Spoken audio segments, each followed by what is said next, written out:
Joining me today on People I Know show is Mike Wagenheim from Manhattan. Hello, Mike. How you doing, Curt? It's great to be here. It's great to see your face again. It's been a long time. I don't know for sure the last time we've seen each other, but I'd put it at like 2011, give or take a year. I think it was 2010. Yeah, 2010 at the latest, but it's great to see you. We worked well together, but it's been a long, long time. We both moved down very different paths, but seem to be enjoying what we're doing. The last time I saw you, most people called you Wags. Is that still a thing years later? It's gotten away from that a little bit. I moved overseas, and there's less of an emphasis on cute little nicknames over there, and there are very few. There's a lot less Mikes over there. I think that was one of the reasons people started calling me by my shortened version of my last name, because if you call Mike, 20 people turn around, but when you live overseas and it's a different language, aren't so many Mikes to deal with. So that kind of went by the wayside. But now that I'm back stateside again, I'm starting to hear it a little bit more, including from my direct boss who called me that the other day, and it brought back some interesting memories. In a previous point in our life, when we knew each other, we were both working in broadcasting in minor league baseball, more sports. Of the many reasons I want to talk to you today, and just to talk to you again, the story of what's happened since then, I think, can be quite fascinating. But I want to hear from you. Maybe it's not as fascinating as I think, but I'm trusting that it is. So explain how at some point you were broadcasting sports, college athletics of whatever type, and baseball in the summer, and suddenly you became a news guy in Israel. I hope it's of interest, or we're going to have a really short show today. It was about 2014 or so, and I had been broadcasting at the NCAA Division I level, football, basketball, baseball. Always been a dream of mine. It's what I went to school for, and had been at it at that point for literally half of my adult life.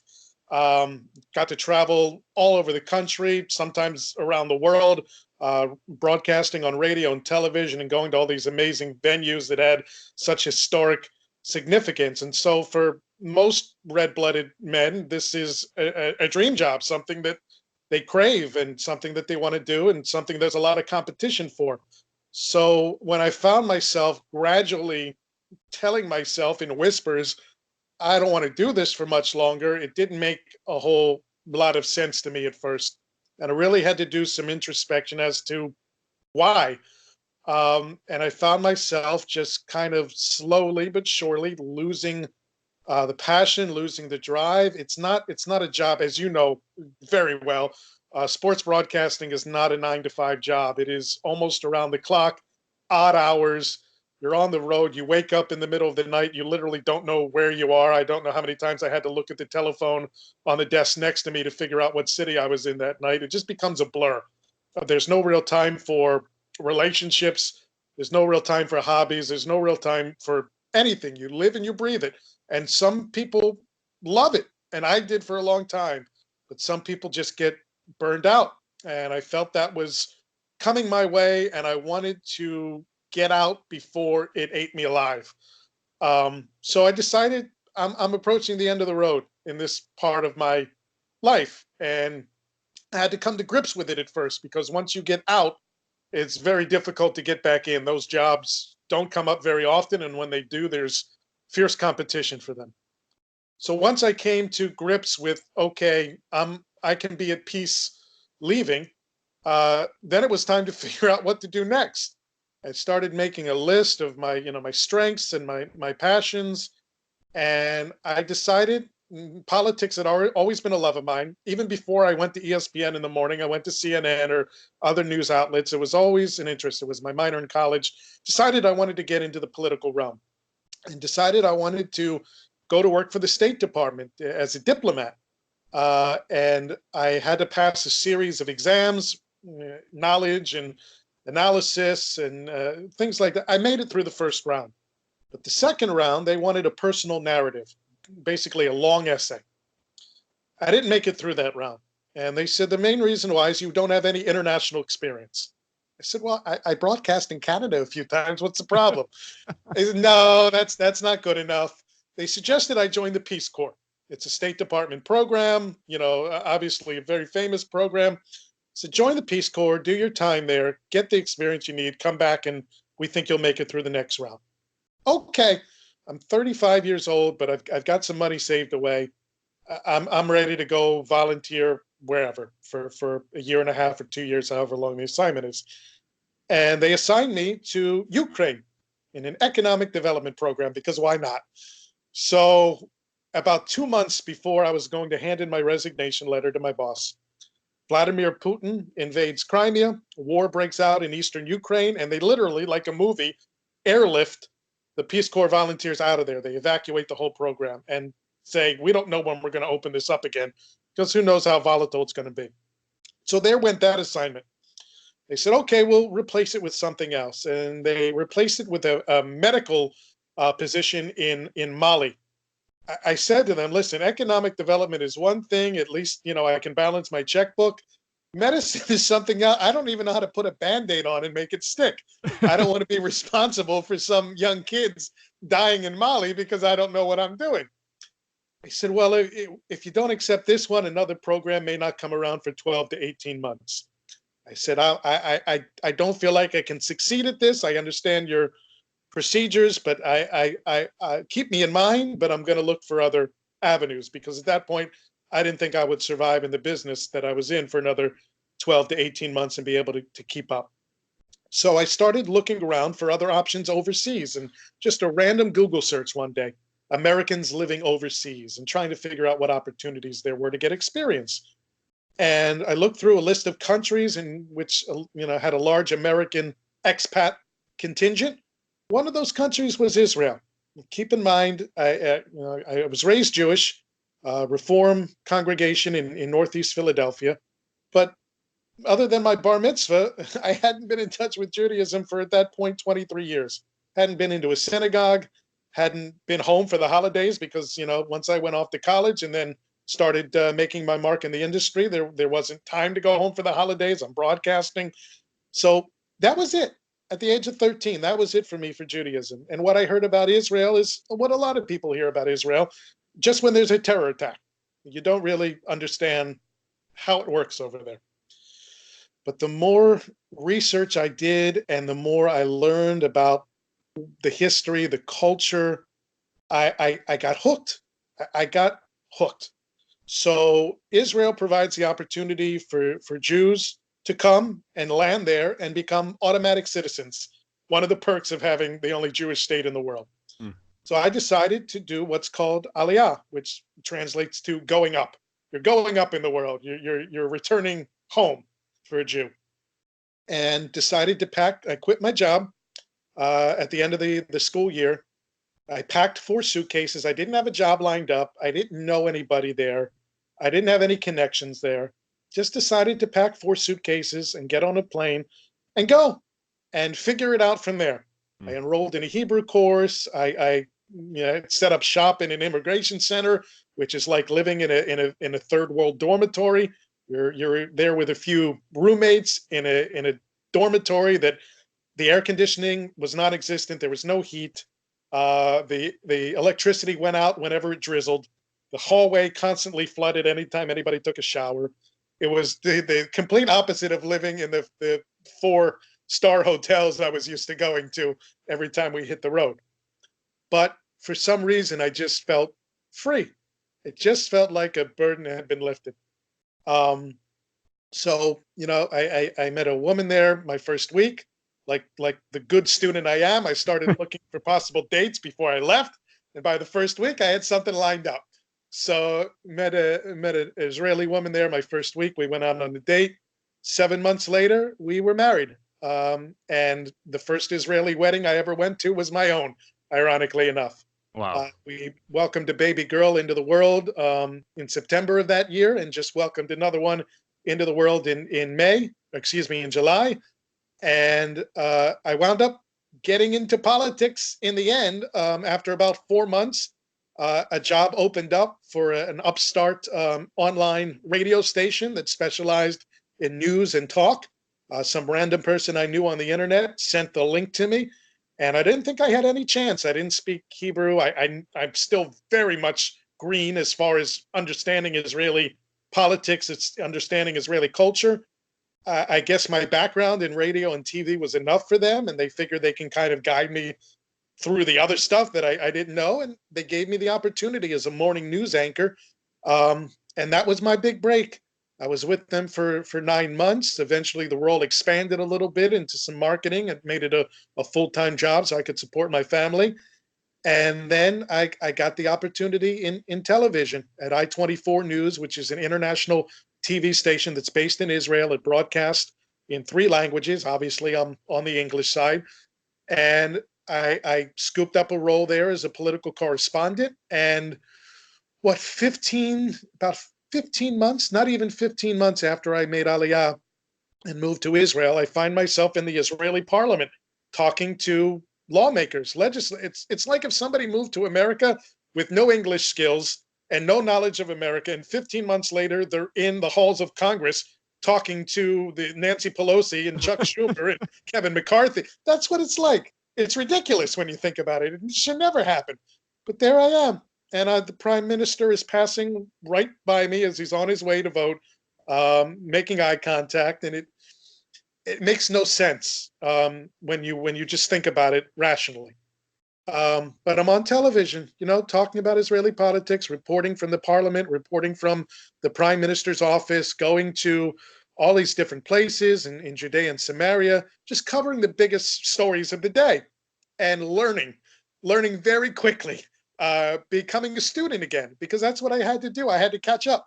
I have no frame of reference for anything. When I landed, I didn't know Benjamin Netanyahu from David Ben-Gurion. I really didn't. And it was a crash course in Israeli politics. But thankfully, I've got a good memory. When you're a sportscaster, you got to memorize numbers and facts, and you got to be able to pull pieces of information up at a moment's notice in your head without any real visual guide. You know this. And this is what I had to do. And everything fell into place. And most importantly, I couldn't help but reconnect to Judaism after moving to Israel and found, I think, what I was lacking as a sportscaster, which was relationships, physical relationships. I got married. I have 2 children to interact with now, and even more so, spiritual relationship. There was no time for any sort of spirituality when you're worried about getting to practice and getting to games and getting an interview and getting on a plane and getting on a bus. There's the opportunity now for that, and it really, between family, between faith, it just changes the way you see everything and the way you prioritize and the way you lay out your day, and even the way you just see everyday situations. It just paints it in a whole new light. So that's my story up until the last couple months. Now, my wife is. Let's pause it there. We'll cover some of that and get back to the rest of the story here in a few minutes, I think, Mike. So there's a lot to take in from that. I think one of the things that comes to mind is the fact that you really didn't know anything about what you're now covering. What were the best ways to learn that you found of needing to learn something, but also needing to look like you knew what you're talking about? Ideally, know what you're talking about. If you don't know what you're talking about, look like you know what you're talking about. And just the process of pulling that all together in real time and needing to perform. Thankfully, I'm a good BSer. Okay. It's always been a skill, for better or worse. I was one of those kids in school that never read the book, but when I got up to give the book report in front of the class, I could somehow, some way, just by having seen the pictures in the book or have read the cover, the front introduction on the cover, I could manage to finagle my way through it. It's been a skill. It's served me well in some cases. It hasn't served me well in others. My wife has the best BS detector I've ever seen, so it doesn't serve me well with her. But that's part of it. And the other part is just being an information junkie and wanting to soak up as much knowledge as possible. I was constantly online, just searching for information and absorbing, talking to people who have, followed Israeli politics their whole life, trying to understand different points of reference, because you can talk about what's happening today, but if it has no reference to what happened to 6 months ago, a year ago, 50 years ago, 70 years ago, it doesn't make sense to the viewer. It's just in a bubble. So that's what I had to do most is understand what's happening outside the bubble of today, happening outside the vacuum of today. So it was just soaking up as much knowledge as possible from different sources and trying to put all the pieces together. And it took a while, and I'm still doing it, to be honest with you. There's still you can't. This region has been around since pretty much the dawn of civilization, and a lot of it revolves around the Bible. References by politicians to biblical things every day, references by politicians to things that happened here in 1947, in 1967, in 1973, that you have to understand the full. Are you there again, Mike? I lost you for a second. I'm right here, partner. You were saying you have to understand the full, and then you cut out. You have to understand. Yeah, you just have to understand the full context rather than what's happening today in a vacuum. And if you're willing to, understand that you don't know what you don't know, then you're willing to go to anybody and everybody and try to find out, why what's happening is what's happening, and absorb it and apply it to, the next time the situation comes up. Are you also then using as much of your free time as you can to read history and gain understandings from other sources? As much as my time will allow me. The time is so limited right now, and I've got a growing family and dealing with a newborn baby and dealing with a toddler who now is, which I'm sure we'll discuss at some point, we've moved back stateside to New York, and she is 3 years old, and her world has been completely changed. So there's extra attention that needs to be focused on that, and me becoming American again, which has been a real punch in the face, understanding that it's like being reassimilated into a culture that you knew all your life, but now looked completely different. And of course, now having a wife that's an immigrant as well. So there's less time that I would like. Whenever I'm, get a free moment, whether I'm in the bathroom, whether I'm on the subway, using that quote unquote free time to try to, again, just figure out not only what's going on today, but how it relates to history. Because if there's one thing that is historical, it's the region I was in, and everything and anything relates not to what happened yesterday, but what may have happened, 70 years ago or 1,000 years ago. When I was younger, less now, but when I was younger, one of my great hesitations of even wanting to travel overseas or possibly living somewhere else is all of the stuff that I enjoy here that I would have to give up, especially like the sports. And I don't know how big of a sports fan. I don't recall outside of the teams that you covered and like being involved in that way. But when you leave here for as long as you were gone, I'd imagine there's a lot of your life and your routine that just disappears. There is and listen, I was guilty of it as well. There are a lot of folks that look at Israel as a Jewish America. And if you just move there and figure out how to speak Hebrew, it's all the same. And it's not. Everything is different. Everything is different. And the way you approach everything is different. It is a Middle Eastern country. It's not a European country, as some people tend to see it as. It's a Middle Eastern country. And when you're in a Middle Eastern country, you are fighting for survival every day. And this is the mentality that people take there on the street. And good luck driving. Everything's a battle. Nobody lets you even merge anywhere. Everybody is always fighting for position at the in the different lanes. It's the same way at the shopping at the supermarket. There's no shame about cutting in line. There's no shame about trying to nudge somebody out. It's madness for an outsider. It's chaos. It's anarchy. It's every man and woman for themselves. Now, make no mistake, when somebody is in need, when somebody is obviously in distress, 1,000 people run to help. But if you don't give that sign that you need help, good luck. You'll get spat on. You'll get shoved. You're just an obstacle to somebody else getting what they need. And it's very much a Middle Eastern mentality in that regard. So me, listen, I like to think I'm a nice guy. Sometimes I'm not. I have flaws, but I like to think of myself as a nice guy. Becoming that aggressive, becoming that confrontational is difficult. It affects everything you do. You look at the empty seat on the bus, and instead of looking around first to see if somebody wants to sit down, it's almost like your mentality tells you to run. And if it gets in your way, be damned.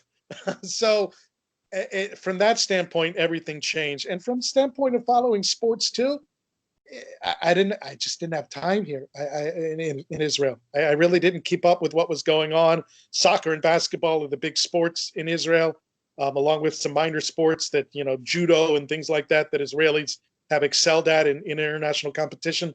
Just didn't keep time. Sports became, for the most part, not a part of my world anymore, which is, again, a huge difference. But I wanted desperately to keep some sense of Americanism. So what I did the first week there, I volunteered to coach a youth baseball team. Baseball is a growing sport in Israel. In fact, if you're paying attention, the Israeli national team just qualified for the Olympics for the first time ever. They were the upstarts of the World Baseball Classic last year, defeating several top teams from around the world. So Israel is a growing sport here. I volunteered to coach a youth team. That led to some opportunities to umpire.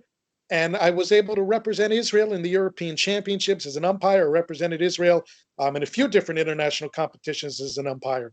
And when you hear your name announced over the loudspeaker, and you hear not Mike Wagenheim from America, but Mike Wagenheim from Israel, and having only been there for, again, about 15 months at that point, and being able to represent, even as an umpire, being able to represent your country in international competition, it almost brought tears to my eyes. It's something that, again, everything develops so quickly. So, again, I was able to keep that aspect of my life, at least, from America, but everything else just kind of fell by the wayside because of all the other changes that were happening.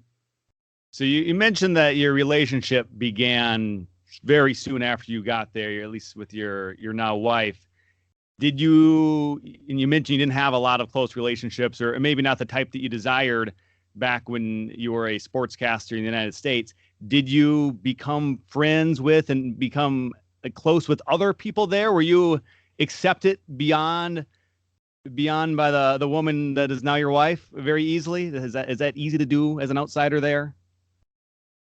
People, for the most part, welcome immigrants in Israel, at least the first time around. They don't give you much time to adjust. Basically, it's welcome, come to our home for dinner, anything you need, please ask.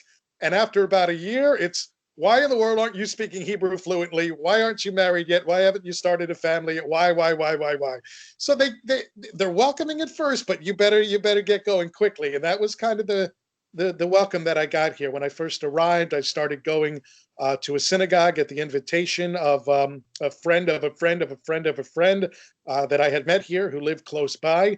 And that couple became basically my adopted parents here, and were kind of able to guide me through some difficult situations. They were immigrants themselves, but moved 35 some years ago, and so they knew the lay of the land, and they also knew what I was going through, and were able to kind of guide me through that. And they became my connection to other people that were not just useful, but became friends, became very important people in my life. And of course, at work, it certainly helped that I was in a place where about 60-70% of the workers not only speak English fluently, but are immigrants themselves. And so we can kind of commiserate on the bureaucracy and the troubles that we're having, and the language issues that we're having, and the cultural issues that we're having. And we find comfort in that, and we find some solace in that. So again, welcome. Now it's time to become Israeli. Besides the aggressiveness that you needed to take on to live there and exist among the people that maybe have that mentality, are there any other attributes or perhaps skills that came from being there, just life skills that you never really had considered before? Wow. You have to be willing to try. I was always willing to try different things anyway, but you have to be willing to try, whether it's the food, whether it's any kind of a different situation. So from that standpoint, but I think the biggest thing, I became a nature lover. I was always a city boy, but Israel doesn't have much city action, and it is a beautiful, beautiful country, just geographically. And you can drive a half hour in any direction, And climate-wise, it's a different country. Tel Aviv is right by the Mediterranean. Jerusalem, you're dealing with the hills. Then you have the north, which is mountainous and green and open, and then you have the south, which is desert. And any direction you go, it's different. My wife, thankfully, was a tour guide in the Israeli army, and was a professional tour guide, and she literally was my tour guide. And she's grew up a nature lover, and she said we got to get out into what Israel has to offer. I never hiked before. It really wasn't my thing. I don't know one plant from another. I don't know one flower from another. I can't look at a tree and identify what kind of fruit I'm looking at. And if I picked it off the tree, I'd probably poison myself. This stuff was brand new to me, and I didn't think I would like it. I thought it was just a way to get bitten by bugs. I became a nature lover, to the extent now that I'm living in the city again here in New York. I miss it already. I miss being out in the open like that. I miss exploring new things like that. So that was probably the biggest skill, or maybe not even a skill, but just something I acquired, was this love of nature and the beauty of the outside, and getting away from the skyscrapers and getting away from the noise. And it's something now that I miss a little bit. In a few minutes, I want you to educate me further and educate the audience on whatever you can, because I know different people in different parts of the world know very little probably about the inner workings of Israel. And you obviously have learned a lot in the last couple of years. But let's get back to the end of the journey to present day. You were there how long working, and then apparently an opportunity to move back to the United States came up. How did that all transpire? I was there just over 4 years, just a few days over 4 years, and I was working in television for about 2 years and 7 months or so, give or take. My wife wanted an opportunity to live overseas. She's a native Israeli. She had never lived outside of Israel. And she wanted what I wanted, which is a chance to see what life is like somewhere else. And I fought it and fought it because I love Israel. As much as I've had to change, as much as it's been uncomfortable, I love it. There is something there about being a Jew and living in the land that your forefathers lived in, and being surrounded by history. There is something that just draws you there and gets a hold of you. She wanted something different, and I fought it, but I respect it at the same time because I understand it. So eventually, due to a number of different circumstances, I agreed. And the next part was finding a job. And I figured, okay, I understand politics now. I've grown as a television broadcaster. Let me see if my company will let me transfer, because the company has its main base in Tel Aviv, its main studio, but it has branches in New York and in Washington, D.C., and in Los Angeles and in Paris. So let's see if they'll allow me to transfer. And I kind of pitched this idea to the vice president about a new role here in the New York bureau. And it allowed us to be, just a couple hours away from my family in Philadelphia.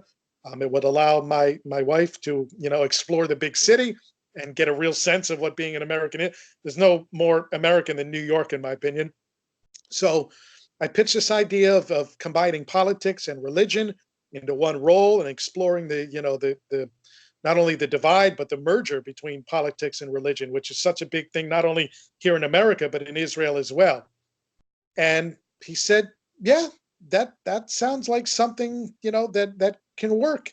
And it was a long process, not only with the company, but with the immigration process for my wife, getting the visa and getting through all the bureaucracy and documentation. It worked out. Like a lot of things have worked out in my life, it worked out. So at the beginning of the month, September 1st, got on a plane and flew to New York and got started on our new lives. And it's been a hectic few weeks since then. It will continue to be hectic until everybody can finally settle down and get adjusted. But this is my new role here. I'm on the air, every night, talking about. It's mainly been Israel because of the elections there, but eventually it'll morph into something more broad, and something more applicable to both the American and the Israeli audiences that we have. and just seeing where it goes from here. Like a lot of things in my life, just seeing where it goes. For several years of my high school education, I took a current events class. And one of the things that we would talk about is Israel and Palestine and the fighting. And I never understood it. Even if I tried to learn back then, I didn't do a good job of it. More recently, I think I've gained a better understanding, but I'm curious, what was your outsider best perspective of that? If you can, I guess, keep it somewhat abbreviated. And then now, how do you see it after being in the middle of it? And do the best you can to explain it, knowing that there's people that, like the old version of me, probably just don't really understand it at all. The American version of me thought that both sides have competing claims, both sides have somewhat equal claims. Neither side is willing to do what needs to be done to get to peace. And let's keep trying, basically. After living in Israel for a brief amount of time, really, I really began to see things differently. I believe that it's Israel. It's not Palestine. It's Israel. Jews have been there literally since the beginning. Forced to leave at times, never completely gone. History is on the Jews' side, and even if it wasn't, there have been many, many attempts to divide the land, whether equally, sub-equally. There have been many attempts, and Israel has time and time again either said yes or has put forth a reasonable offer, not 100% of what the Palestinians want, but a reasonable offer. And time and time and time and time and time and time and time again, the answer has been no. And most times the answer has been no, followed by violence, bombings, stabbings, shootings, violence. So at this point, most Israelis, the overwhelming majority of Israelis, feel the way I do right now, in that there's no point in continuing to make offers that are going to be not only rejected, but followed by violence. There's just no point in it anymore. So when Americans look at Israel going further and further to the right and believing that there are no future prospects for peace, most Americans lay that at the foot of Israel because Israel is moving further to the right. But like anything, as I mentioned, it doesn't happen in a bubble. Israelis didn't wake up one day and say the heck with the Palestinians. Israelis didn't wake up one day and say, we don't really want peace here. We want to continue to have to look over our shoulders every time we go into Jerusalem, every time we go into Judea and Samaria. Let's keep this violence up. It's not the way it is. Israelis, by and large, to a large majority, have just come to realize that there's no real partner for peace on the other side, and so there's no real point in making an exerted effort to keep doing it. That's my personal view.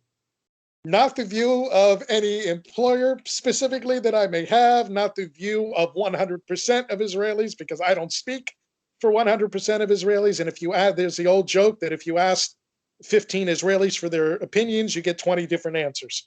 So I don't speak for anybody but myself. But if you look at the surveys, if you look at the polling, this is just the way it is. And it's the way it's going to be for a long, long time, unfortunately. We're talking via Skype right now, and we went through a little bit of a connection issue there. The audio was mostly okay. I think that on the video side, we lost it for just a moment. So nobody needs maybe to see my face, Curt. well, it's one theory, but I like the aspect. You have this perspective. This podcast, People I Know Show, is a lot about me recognizing ways that I was wrong and changing my mind. Do you see your viewpoint on the aspects of this? And if it seems very nuanced, as I'm sure most things are. Do you see your perspective just shifting a little bit here and there constantly because you're still relatively new to understanding it and being a part of it?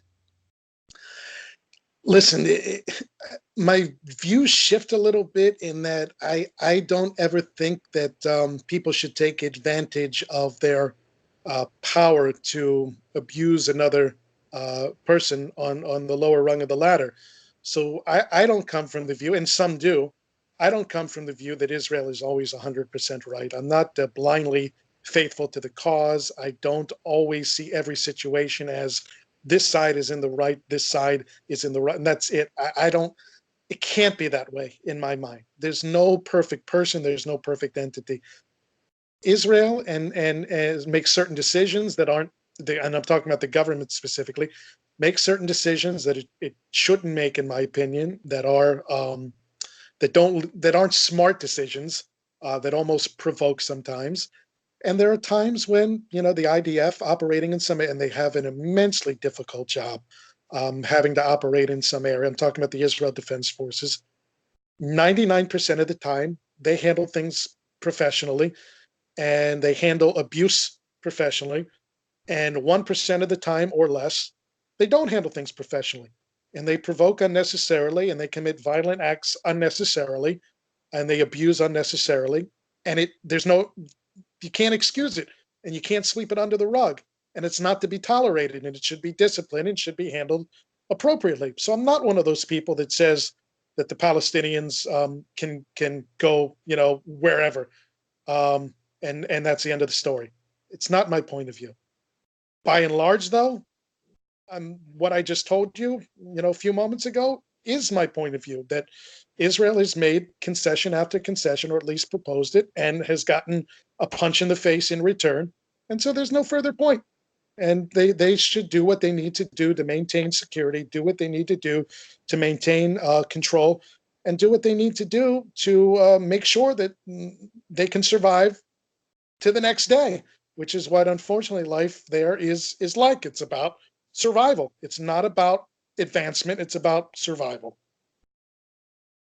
And I guess the simple point of why there's constant disagreement and fighting, as best I understand it, correct me where I'm wrong, is the land where Israel is.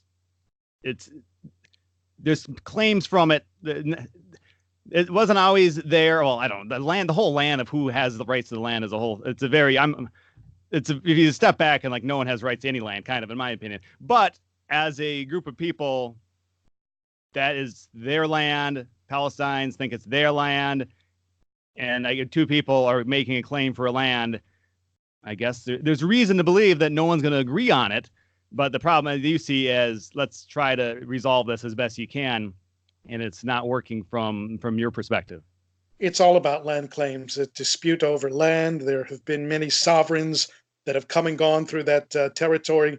The Romans, the Crusaders, the Ottoman Empire, they've come and gone, and nobody really has been able to maintain control of it for an extended period of time. Jews have been there since the beginning. Arabs have been there for a long, long time. Long time. I don't believe anybody any Arab should be taken out of the land of Israel and removed. They're there. It's their home. They should stay there. I don't have any problem with that. But who should be the sovereign? Who should run? Who should be the administrator? Who should run the place? That's, to me, is the question that is more unsettled. And again, there have been offers to divide. There have been offers to divide the land. And the Jews accepted and said, we'll take what we can get. We know we're not going to get 100%, but we'll take what we can get because we believe we need to reconnect with our forefathers. We've had a constant presence here for thousands of years. This is our biblical home. This is our historic home. And the Arab side has said, no, we want it all or nothing. And it continues that way, all or nothing. When you hear the term from the river to the sea, Palestine will be free, it means from the Jordan River to the Mediterranean Sea, all of it, Palestinian, all of it. And that's not acceptable, and it will never be acceptable. So if anybody ever wants to come talk to the Israeli government about dividing the land from the Palestinian side, it should be listened to. It should be listened to. And you can't ignore it. You can't say, no, we're done with this now. But if the solution is you get out, this is ours, no, you can't have that conversation. And that's the conversation that's been put forth time and time and time again. And it doesn't work, and it never will work, because the Jews are not leaving. It's blood and so many deaths and so much history there. Nobody's packing up and leaving. It's not going to happen. So that's the battle at this moment. Do people, if you're one side or the other, can people get along? Do they interact? How much, like, you're living in New York, you're interacting with all kinds of people from all kinds of places, and in that setting, I don't think anyone really takes claim to anything. You just kind of live amongst each other. Does that happen in any way there, or is it very divided? For the most part, Jews and Arabs in Israel get along probably now better than they ever have. And in fact, study after study shows that, by the way, Arabs make up 20% of the population in Israel. They hold the third largest party in the Israeli parliament, belongs to the Arabs. There's an Arab sitting on the Supreme Court, Arabs sitting in high positions all around Israeli society. So it's not a problem with Arabs, it's a problem with Palestinians. So that needs to be clarified. Israeli Arabs, studies show, polls show that they want to be identified as Israelis. Historically, they wanted to be identified as Palestinian Arabs. They didn't want any part of being known as Israelis. But as time has gone on, they've seen the benefits, they've seen the way they're treated, which is not always great. It needs to be improved. There's no doubt. It needs to be more equal. There's no doubt in my mind. But compared to what happens under the Palestinian Authority, where people are beaten for protesting, where it's illegal to be gay and participate in homosexual activity, where there haven't been elections, not just free elections, but elections, period, in 14 years, Israeli Arabs have it fairly good compared to what happens anywhere else in the Arab world. So more and more, they collectively want to identify as Israelis and not Palestinians anymore. In fact, the overwhelming majority. So Jews and Arabs get along better than ever in Israeli society now.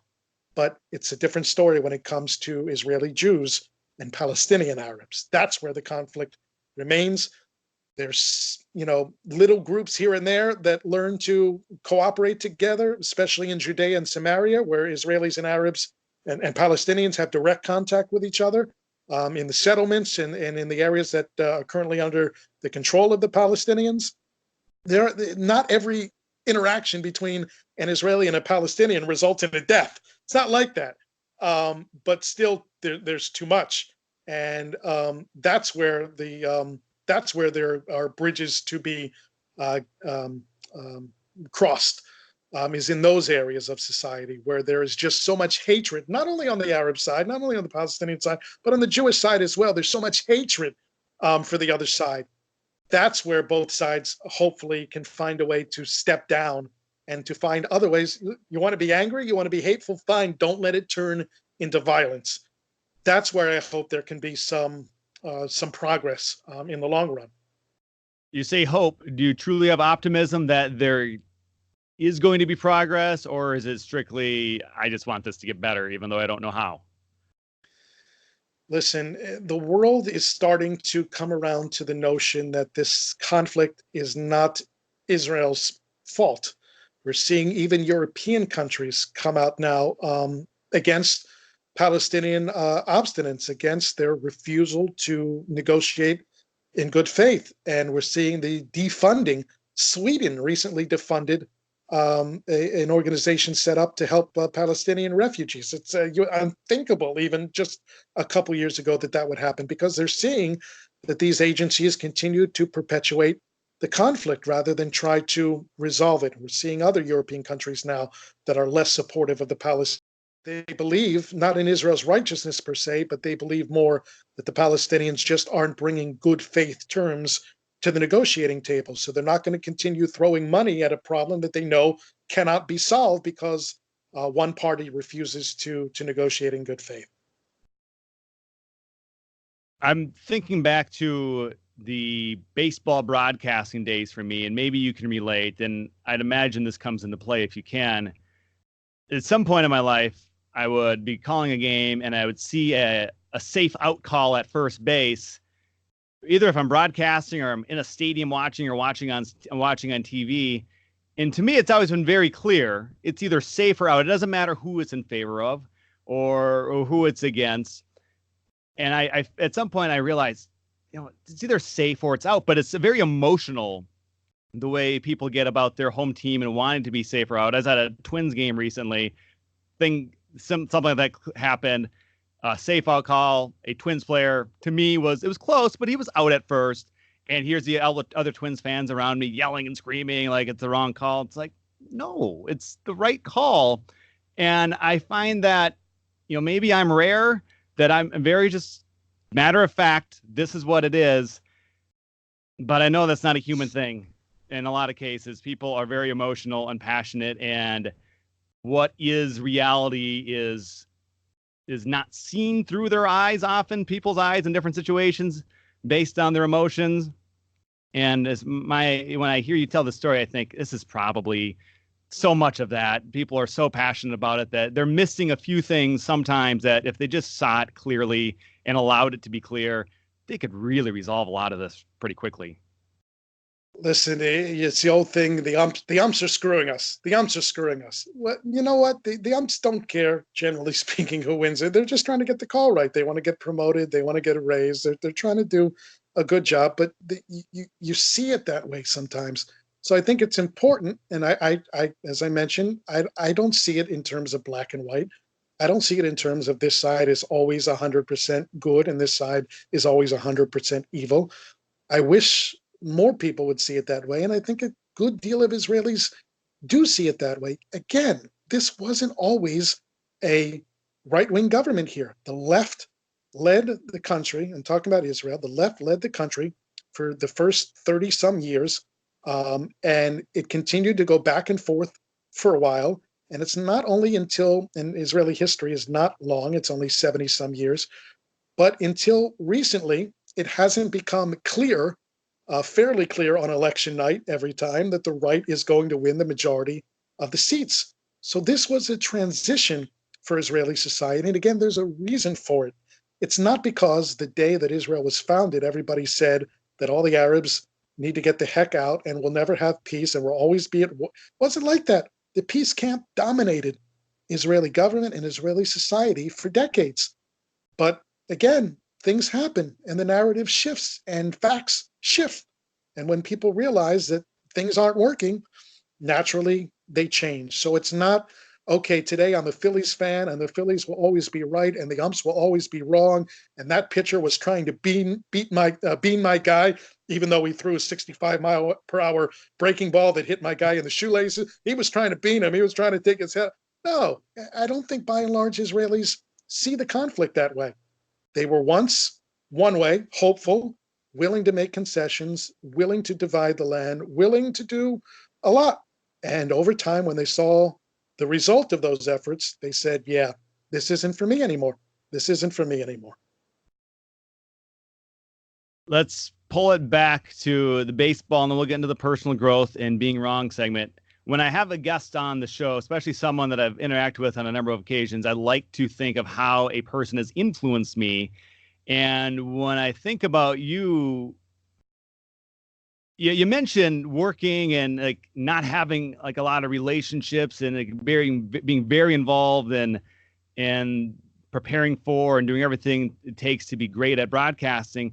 I don't think when I was calling games that I took it as seriously as I saw that you did. Like your preparation was immaculate and your game presentation, you're one of the best broadcasters, if not the best that I've ever been around, just watching your job. And it made me realize then, and it's still, everything I do, it's like there's a higher level that I need to get to be better at it. So that's my perspective of you.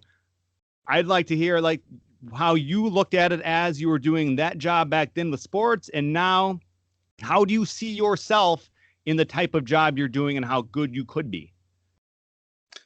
First off, thank you. And the check is in the mail. I appreciate it.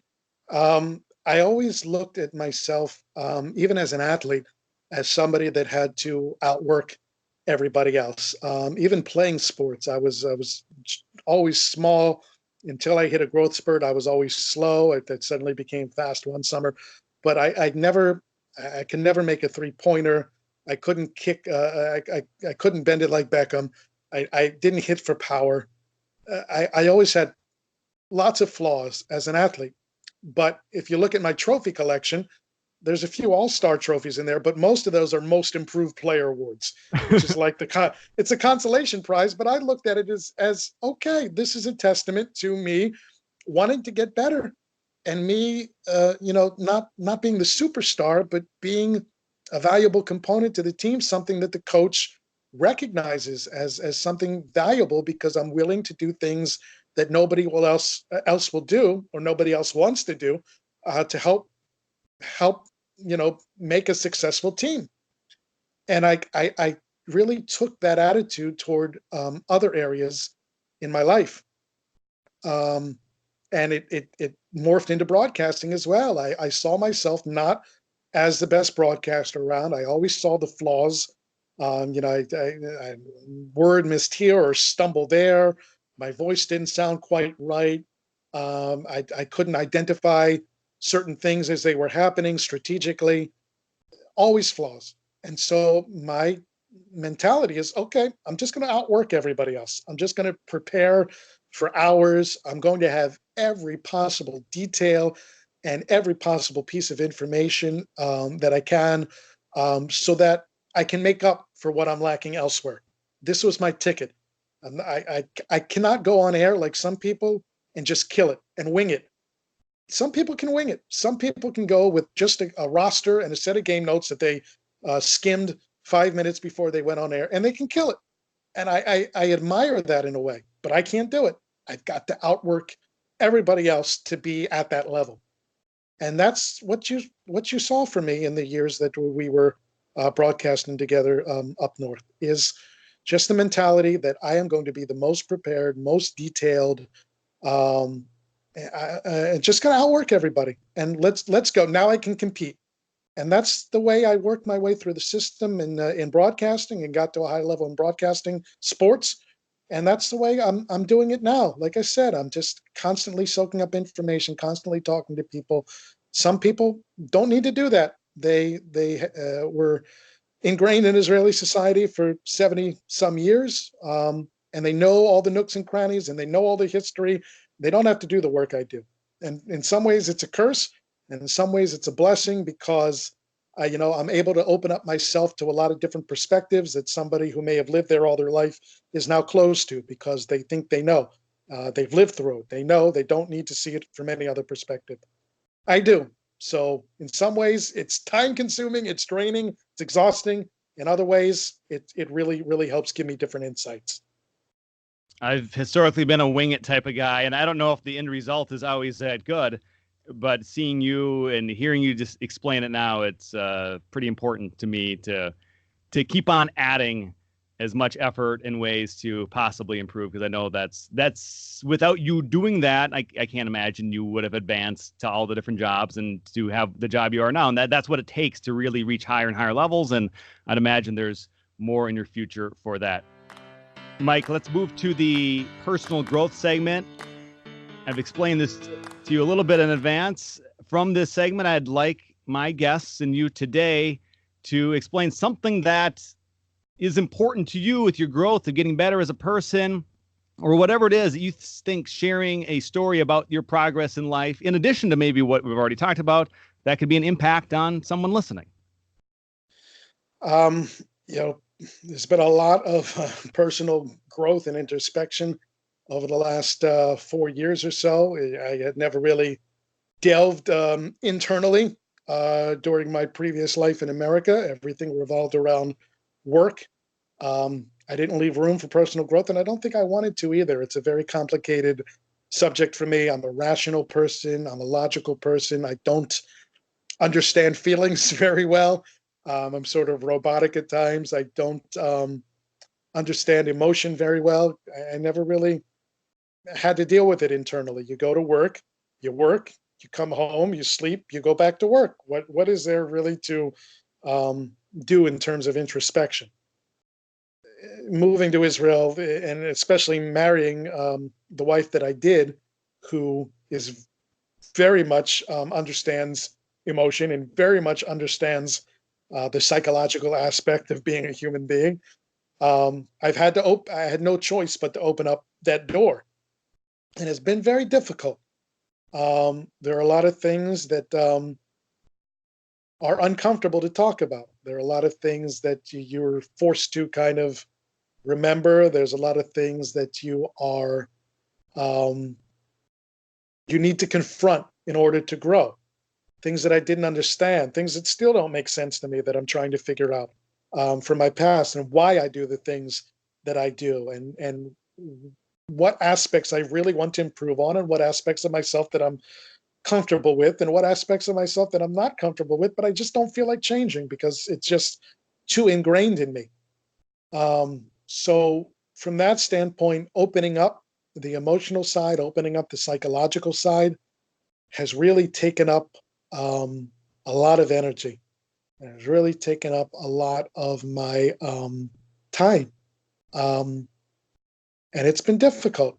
And I've struggled with it, and I'll continue to struggle with it. I found myself at times here, not here in New York, but in Israel, struggling with bouts of what I don't know clinically, but at least I considered it bouts of depression, which anybody that knows me and sees me smile and sees me upbeat and sees me joking and would think that I'm never sad and would think that I'm never down and never negative.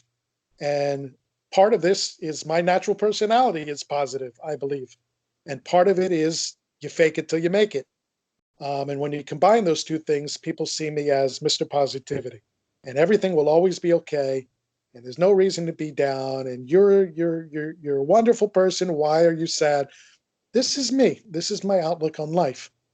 And to realize one day that I'm not that person, and that there is this different side to me, and I do feel bummed out and really physically and emotionally drained by the experience. And yeah, I talk to my wife and I go to couples therapy, and we come from two completely different, not only languages. English is not her first language. Hebrew is obviously not mine.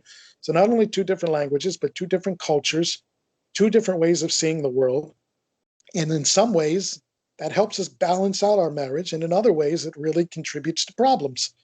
So we decided after about a year to go to couples therapy, which is when I started actually having to talk about feelings, which is still I put it in air quotes feelings. It's still difficult to do, as if they don't exist, as if they're this phantom entity. Um, and after a while, you start to realize that there is a different component to yourself, and what you feel. In my American life, I just might have felt tired because I'm working around the clock. And now I realize it's more than tiredness. It's sometimes it's other things. It's deeper, darker things. And my psychologist, our psychologist at the time, informed me, and I didn't realize this, that people like me that go through dramatic life changes and multiple life changes within a short amount of time, which I certainly did, not only moving overseas into a brand new life and a brand new career, but getting married so quickly, having kids so quickly, becoming spiritual so quickly. All these major life changes literally lead to changes in your brain. It changes the circuitry in your brain, which I was a real kick in the gut to me, because I like my brain the way it was. It functioned fine the way it was. I don't want the circuitry in there changing. That's really difficult thing to deal with, and understanding that things are not and won't be the same as they were up there, and having no control over it, really. So beginning to understand how, for lack of a better scientific term, the circuitry up there has changed and what led to it and where it's going. Um, and understanding now that I need to look at things through a different prism in order to really understand what's going on. That's been really, really challenging, and at times really depressing, to know that I don't have full control anymore. Listen, I used to be the boss. I'd come into work, which was all that mattered. I'd do exactly what I wanted to do as long as I wasn't violating some NCAA rule. Um, and I'd go home and I'd sleep and I'd do it again the next day. And there's really not much to think about. Now I have a million things to think about. It's like that old Bob Seger song, Against the Wind. And now I used to be free. to do what I wanted to do. And now there are deadlines and there are commitments and everything's changed. And that's the way I feel. And it's difficult to come to grips with that. It's difficult to realize that there is something out there other than the next game and the next broadcast and the next flight, that there are bigger, more important things, and having to adjust my priorities and my view. So from a personal growth standpoint, at least, that has definitely been the far and away the most challenging thing, and will continue for a long time to be something that I'm quote unquote dealing with, and something that I need to reconfigure my life around. And I don't think I will fully have a grasp of that for years. But I'm trying slowly but surely to work toward that, and understanding that life is not how it used to be, and it can't be if I'm to make my new life work. There's a lot in there, Mike. Thank you for sharing that. And I think the point of it is, if we don't talk about it, if we just keep these things inside, it's not going to get any better. But if we talk to, whether it's talking with your wife as much as you can, other people you're close to, the therapist, telling me right now, so that other people hear that I'm dealing with this stuff too. I think it just, hopefully people can get new ideas of how to interact with what they're going through and find ways to make it better. I just want everyone's life to improve always, if possible. So thank you for sharing your current journey. And I never considered all the things that you changed so quickly and how that might affect you or your brain. It's just, yeah, I see you on Facebook only for the last X number of years, and only briefly. And of course, that's how we see most people we don't stay in close contact with. And everyone seems like they're doing good on social media. But clearly, we all have these moments where we're alone and we're thinking, and we just don't feel that good. And we need to talk about it and make it okay, and make it okay to improve. So thank you. Thank you. Thank you for the opportunity to talk about it. Now let's get to the being wrong segment. In some ways similar, in some ways different. It's about seeing things differently than we once did. Is there something that you've changed your mind about so drastically that you could look back at your previous self and tell the old wags that, dude, you were wrong? What comes to mind when I bring that up? Beside the Israeli-Palestinian conflict, which we talked about at length, just that moving up the ladder, quote unquote, moving up the ladder, is what matters. This was my old point of view, and that I'm defined by my work, that I am defined by how many hours I put in the office, that I am defined by what the boss thinks of me, that I'm defined by those things, by the awards up on my bookshelf, my mantle. And I couldn't have been more wrong. And that mentality still sticks with me. I haven't completely shed myself of it. And it's not that I'm lazy now. It's not that I don't want to outwork everybody, but I understand better now that there is a cost to that. And understanding now that there needs to be a lot of thought given into, am I willing on a given day or in a given moment to pay that cost? Some days I am. Some days, listen, on election night back in April, I worked 24 hours straight. And I loved it. Loved it. And some days I'm at the office for 12, 13 hours, and that's work. Some days it's just it's a big news day, and that's work. And I don't get to see my kids. I don't get to see my daughters in the morning or in the evening. That's the cost. And on some days, I'm willing to pay that cost because I understand I have a job that revolves around things I can't control. So be it. There are some days when I'm not willing anymore to pay that cost. There's some things that are just too important to miss. There are things that my family needs me for. And I'm just not willing to say anymore that I just have to outwork everybody. And if I'm not at the office from dawn till dusk, and sometimes later, that I'm disappointing somebody, or that I'm disappointing myself. So I was dead wrong about wrapping up my identity in what my time clock said that week.